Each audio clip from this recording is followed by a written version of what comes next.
Stand up, fight back. The Hamilton Coalition Against the G20 presents Local 1005 spoken word artist Bill Mahoney as he recites his latest work, The Courage to Resist. Our streets! Our streets! This piece is entitled The Courage to Resist. I wrote part of it before the rally, the other part I wrote afterwards. I say to hell with the G20. They make sure the rich have plenty as the poor starve in the street.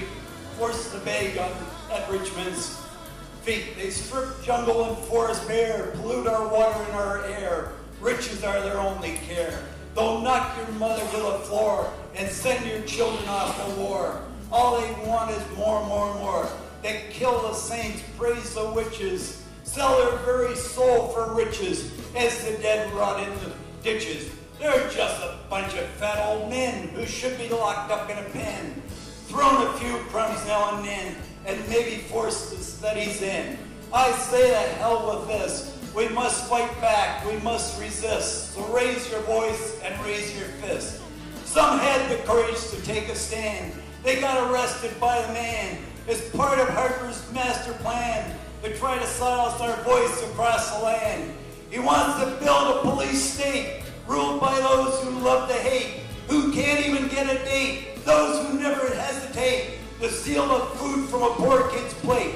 There are cops by the thousand with a club in their hand, ready to beat on anyone who dare to make a stand. They arrested 1,400, maybe even more, beat up people in the street and on the jailhouse floor, threw them in a crowded cell. It was a living hell. Treated them far worse than my short poem can tell. They arrested a one-legged man as he sat on the grass, beat the poor man on the head and kicked him in the ass.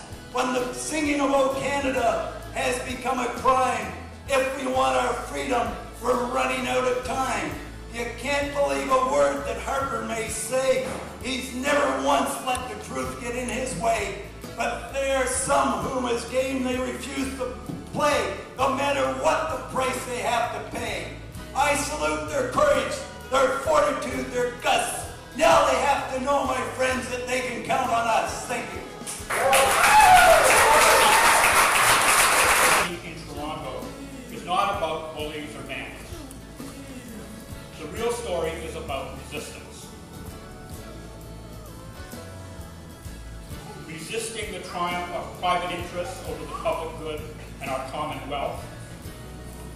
Resisting organizations like the WTO, the World Bank, the IMF, and all those who say that peoples and nations who question their draconian prescriptions for economic well-being are lazy and failed states. Resisting decisions of leaders who have no legal or moral authority to act for you and me. Resisting those who manipulate and conceal laws so to restrict our rights. Resisting the coercive and corrosive power of the state and the police. And now we are here, standing with resistors, whose only crime was simply daring to think that their legitimate place was on the other side of the fence. This has been a not-for-profit Local 1005 production.